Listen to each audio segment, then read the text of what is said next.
Good rising, brethren. This is Big Judah coming to you guys from California. Before I begin, give all praises to the Most High Yahweh. Acknowledgement to the earthly mother, who was wisdom, who was the Holy Spirit. Acknowledgement to Yahweh Shai. I pray that the Most High blesses this lesson this evening, gives more knowledge and understanding of the events of the past, in order to understand the events that are currently happening on the earth, so we get a much better understanding of the things that are soon to come on the earth. Rather, we're going to be getting into some more prophecy right now, things that are happening.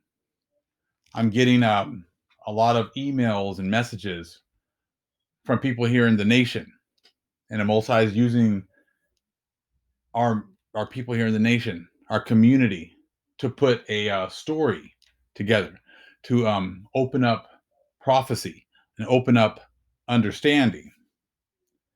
What we have to understand is that we've come to the end, and right now we are definitely switching. We're going through a switch. And even in the last video when I was talking about the Jacob's trouble, now I'm not saying that we're not going to have to go through some things, but what we have to understand is the timing that we're in. See, the Gentiles want to make it seem like it's always about Jacob's trouble. They're about to go through all these things now. When I used to go to church, the church was like, well, we're going to get raptured, and then all of a sudden Ish is going to start to go through everything at that time. But it always seemed to be that the so-called Christians always escaped, always just got taken away. But what we're going to understand right now is that at the end of Enoch, in the book of Enoch, it talks about how pretty much the Most High's children and the Gentiles were going to be blind. We're not going to understand what was going on. And that was very true, and that's what's been going on. And here at the end is when the Most High is bringing knowledge and understanding. He said there was going to be other books, more understanding at the end. You are not going to get everything out of just the one book that the Gentiles gave you. So for a very long time down here, we were all going to look the same. We were going to appear to be the same, lost, because the wicked were the ones who were running everything. So I want to read a little something again from the Shepherd of Hermas. Okay, I'm going to read this real quick from the Shepherd of Hermas, from my book here, the Lost Scriptures book. All right, and this is on page 271, and this is how it's looked for a very long time. It says, "He showed me many trees that did not have leaves, but appeared to me to be withered, and they were all alike. He said to me, 'Do you see these trees?' 'I see them, Lord.' I replied, 'They are like one another and withered.' He replied, 'These trees you see are the people who dwell in this age.'" So the people who dwell in this age are going to look the same, probably have a lot of the same ideas, live the same way. Okay? It says, "Why then, Lord," I asked, "do they seem withered and like one another?" Because he said, "Neither the upright nor the sinner stand out clearly in this age, but they are like one another. For this age is a winter for those who are upright." Okay? So very important right there. It says, "Neither the upright nor the sinner stand out clearly in this age." So when we're going through Esau's age, through his time, we're going to seem the same. We're not going to stand out. Because remember now, we were asleep for a very long time. Not until the end. We might have felt a little bit different in our spirit because we had different spirits, but we still went along with the flow for the most part until it was time for us to awaken. All right, let's continue. Because he said, "Neither the upright nor the sinner stand out clearly in this age, but they are like one another. For this age is a winter for those who are upright. They do not stand out clearly while dwelling with the sinners. Very important point right there. They do not stand out clearly while dwelling with the sinners. For just as the trees that shed their leaves in the winter all look alike, with the withered indistinguishable from the living, so too in this age it is not clear who the upright are and who are the sinners, but they all appear alike. So see, before it was time for us to awaken, we pretty much followed the same doctrine, followed the same thought process, because it wasn't time for us to awaken. So you could get away with giving us the Jacob's trouble forever, and we wouldn't be able to distinguish between the truth and a falsehood. But see, now that we're coming to the end of the age, the Most High has now decided to enlighten His people. He's going to make them distinguishable from the wicked. So see, when we've been given a certain type of thinking from these churches and from a lot of these other groups that all pretty much think the same way. At the end, the Most High said He's going to give many books, more understanding. Once He did that, that pretty much broke us off from the other nations, broke us off from the Christian thinking. We're not going to think the same way. And remember what we talked about before, how, if you have two people in a room, one is blind and one can see, but the lights are turned off. They both seem blind. But when a light is turned on, the blind person, it won't make a difference to. They will still continue with the same dogma, same thinking that they always have. But the one that actually has sight, the one that really can see, will then be able to see things that the others can't see. And that's exactly what has happened. If you go to 2nd Ezra 14 at the end, the Most High has brought more light and more understanding. And that's where we're at today. From what I'm seeing, it looks as if we're starting up the last 3.5 years of the tribulation. And that's my opinion, but I'm going to give you some of the things that people have been sharing with me today. And you look exactly at what's going on right now, and you look at how you just kind of take a look at things. I'm going to show you some things right now, and then you tell me what you think. But it seems like it to me. It seems like everything is ramping up. And all this ramping up started right now in November. Like all of a sudden, like November has gotten like 3 million cases of CV, and there's still like another week to go. The Most High is giving more knowledge, understanding. I was instructed to make many more videos this week. And as you start to see what's about to happen with some of this information I'm going to share with you, it's put on my heart last week to share a lot this week. And a sister actually confirmed it with me through a conversation that we had. And so that's what I'm planning on doing. But it seems like as the Most High has me doing my, ramping up my messages, He's also having other things ramping up as well. A brother just shared with me about the monolith that showed up in Utah. And he was telling me that usually, like, I don't know if it was in the movie. Let me look here real quick. In the movie, where it showed up at, like, it was kind of like a precursor to things ramping up. Okay. What was it here? What is it? Space Odyssey, the movie right there.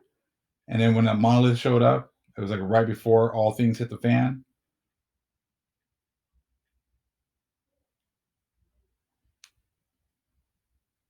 So we shall see. We shall see. But it kind of, the timing of it with the other information we're going to bring out right now, it kind of seems like things are about to ramp up. But see, the blind ones are always going to be about Jacob's troubles, Jacob's troubles, Jacob's trouble. They can't absorb the new information and process it. Talking about Esau's trouble. See, the big difference right now is this: you're getting prophecy from the wicked, and it's always telling about one side of the story. When you're watching a movie, there's always two sides of a story. Well, our side is never talked about. The side of the Hebrews and Most High actually coming back for His people, that's never talked about. All you're hearing about is us constantly being destroyed. The Hebrews are always being destroyed, being at the bottom. Even again, after they've done it for the whole movie, they think at the end they get to do it again. No one ever talks about our part. See, let's talk about what the Most High said He was going to do. After you guys had your time, He was going to destroy you. He's going to make you, pay for all the things you've done to His people and to His land and to the world. That part of the story never gets talked about. We always hear about Jacob's trouble, but never do they talk about Esau's trouble. Esau apparently never has to go through anything. But see, we're going to tell that part of the story. I said this is there's much more than just their side. This is telling you that when they had their time, we were all going to look the same. We were all going to be blinded, just like I talked about right here in Shepherd of Hermas. Monolith just showed up a couple days ago. Many times that actually is a sign of bad things to come.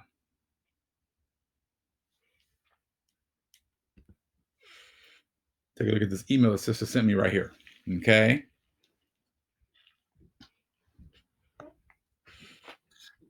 Fast. It says Dow 30,000. And President said, this is a sacred number. Okay. And you guys know that today, like all of a sudden, like Trump just popped up and did like a 1 minute little spiel about the Dow being over 30,000 for the first time ever. Number 3 and number 30 is actually has a lot to do with what we're going to talk about right now. So code for Yah started, Yahushai started his ministry at age 30. So I'm sure it's no coincidence that today the Dow hit and actually closed at over 30,000 for the first time. Then Yahushua started his ministry at 30. So they know Yah is on his way very, very soon. This is to let the others know what time it is. Tick tock, tick tock. And that's, they always are signaling to each other. So I'm sure there's no, they could have hit 30,000 any other time. But this month here in in Babylon, the whole world here, they've hit 30,000. This whole system is Babylon. But hitting 30,000 today, I'm sure, like I said, is not a coincidence. So trading places, that's what we're working at. That's what the Most High is working on. Trading places between, the Gentiles and His chosen people. It says they have literally and figuratively one shot to attempt to thwart what is about to go down. And it's not working, and it is not going to work. Except they're going to have their plans. They can set up their plans. They can talk about their vaccines. They can talk about all the things they want to do. But the thing is that now they're on the Most High's chosen, promised lands. They are not supposed to be here. These are not their lands. This is not their time anymore. So they can make all the plans, but right now you guys are on the promised land of the Most High's chosen people. Your time is up. So you can make all the plans about vaccines and vaccinating people, like you guys are all in control. But those times of your plans actually, going and working like they always have, that's no more. That's not here anymore. You don't get that luxury anymore. Now it says also many, many shows on TV are running prior and new shows to program the masses to take the shot. It says it will be here soon. NYC is checking people at entry points. It says, this is unbelievable. A play in its final act before a new age. And that's it. Hallelujah. Talking about the new age of the Most High's chosen people, the new age of Jacob. So 30,000 on the Dow. Yahushua started his ministry at 30. Okay. Next, this is kind of confirmation here. The ministry of Yahushua, about towards the bottom, it says states that Yahushua was about 30 years of age at the start of his ministry. In his ministry, how long was his ministry? Something to kind of think about as well. Around 3 years. Okay, so that's number 3 once again. So we got him starting his ministry at 30. His ministry lasted about 3 years. Now you start looking at how things have ramped up from this month right here. Here in November, I think they got about 3 million cases this month, and we still have another week to go. The plague is, going crazy. All of a sudden, they have a vaccine that they're going to try to definitely start pushing in the next few weeks. So they can make their plans. Remember, many nations have made their plans to do all these certain things to the Most High's chosen people. But when the Most High is with us, their plans never work out. Through this awakening, we know now that the Most High is here again and he is with us.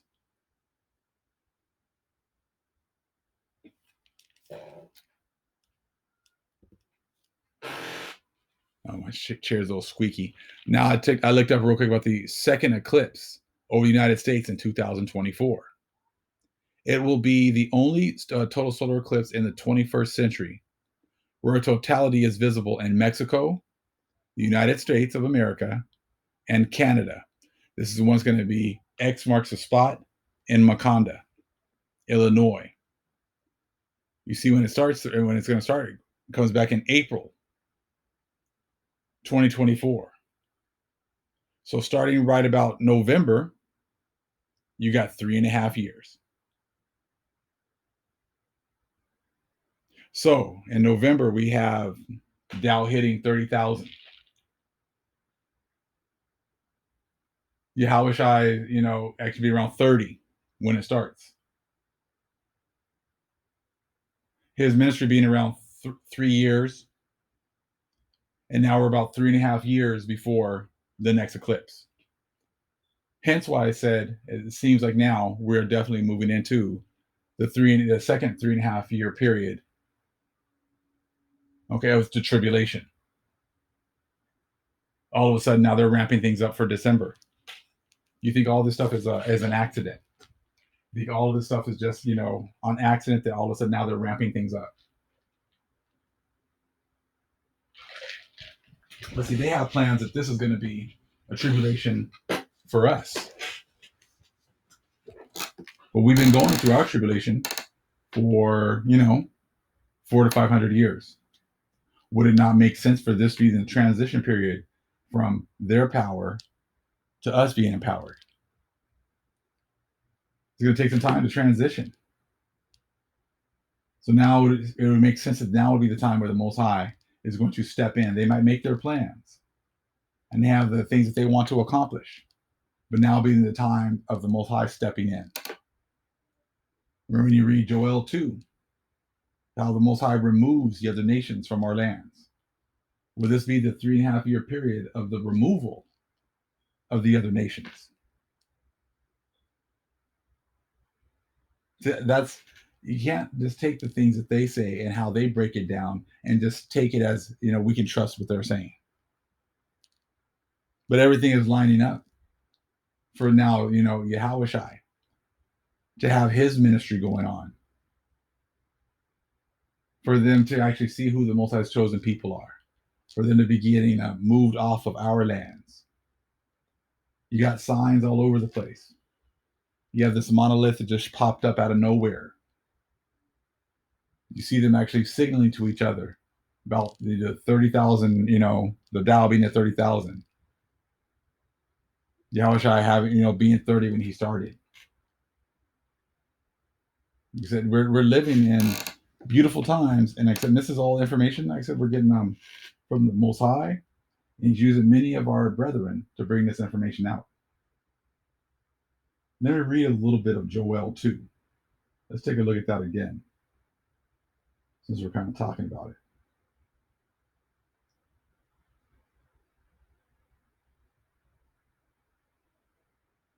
Joel chapter 2. Skip on down. Take a look at Joel 2 and 17. Let the priests, the ministers of the Most High, weep between the porch and the altar, and let them say, Spare thy people, O Lord, and give not thine heritage to reproach. That the heathen should rule over them. Wherefore should they say among the people, Where is their God? See, they've been able to do that for a very long time. The heathen have been ruling over us. Now it makes sense there's going to be a transition, new ownership, and it's not going to be the heathen anymore. Now, if you're still with that, you're still talking about the things that are supposed to be happening to us, Jacob's trouble, then that doesn't work right there. Okay? 18. Then will the Most High be jealous for his land and pity his people. Well, that's where we're at right now. We are on our lands, and he's going to definitely be doing what? He's going to be jealous for his land and pity his people. So all these Gentiles are still making these plans of destroying our people. But it seems like the Most High is giving plenty of signs that he's about to make a change. Yea, the Most High will answer and say unto his people, Behold, I will send you corn and wine and oil. Where is corn? Okay. Where does that come from? Where is that indigenous to? Over here in these lands. You give us corn and wine and oil, and ye shall be satisfied therewith. And I will no more make you a reproach among the heathen. See, we've been a reproach. We've been at the bottom. That's what he's been doing to us and allowing us because we were going through our curses. So he's planning on actually taking good care of us and not making us a reproach among the heathen anymore. 20.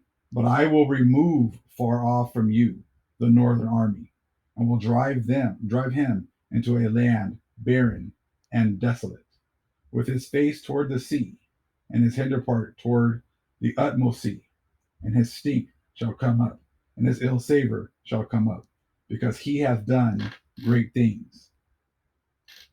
You hear that right there. Our enemies have done great things. They've done horrible things. They've mocked the Most High. They've destroyed his people, destroyed his land. But their time is over. Esau's trouble. Fear not, O land. Be glad and rejoice, for the Most High will do great things. Be not afraid, ye beasts of the field, for the pastures of the wilderness do spring. For the tree beareth her fruit, the fig tree and the vine do yield their strength. Be glad then, ye children of Zion, and rejoice in the Most High, your power. For he hath given you the former rain moderately, and he will cause to come down for you the former rain, and the latter rain in the first month. So you can see what we're moving into. We're moving into the removal of the unrighteous from our lands, the renewal of our lands, the animals, and our people. But see, this is the other part of the story that they're not talking about. As you can see, it fits. Now the Most High moving. Now the Most High showing his strength. And in the other nations seeing that as well. A part of the ministry of Yahushua. 24. And the floor shall be full of wheat, and the fats shall overflow with wine and oil. And I will restore to you the years that the locust hath eaten, the cankerworm and the caterpillar, and the palmer worm, my great army which I sent among you. And ye shall eat in plenty, and be satisfied, and praise the name of the Most High, your power, that hath dealt wondrously with you, and my people shall never be ashamed. And ye shall know that I am, okay, in the midst of Israel, and that I am the Lord your power, and none else, and my people shall never be ashamed. So it seems like there's two storylines going on here for this last tribulation period. And you see, when the wicked are always talking about it, the tribulation is for everybody else but the wicked. The tribulation is for everyone other than the people who believe in Christianity or Catholicism. That's who the tribulation period is for. All the while they've been in their heaven this whole time. So that's why you gotta be very careful when you allow Gentiles to break down scriptures and try to tell you how prophecy is going to play out. Because just like everything, prophecy always works out for them. They never have to suffer through anything because that's the way that that's how they see prophecy. That we get destroyed for 400 to 500 years, and then we get destroyed again the last 7 years as well, and they get to walk away. But the Most High is giving many signs that that's not how this is going to happen.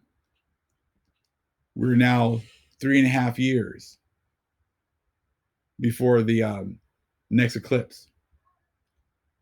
This is going to be, like I said, the Most High is going to definitely show out these next 3.5 years. But if you let them tell it, they're going to be able to just rape, rob, murder, and steal for another 3.5 years and be on top. So we'll see soon enough, what the Most High is going to do. I have faith that he's going to protect his people. And just like he has said, he's going to remove the wicked off of our lands and restore us and restore the years that have been taken away. So let me know in the comment section what you think. If you have any more information about the threes, please share it as well. And real quick before we get off, let's take a look at what the number 3 means. Okay. I already have an idea, but I'm going to make sure I look it up. Meaning of 3.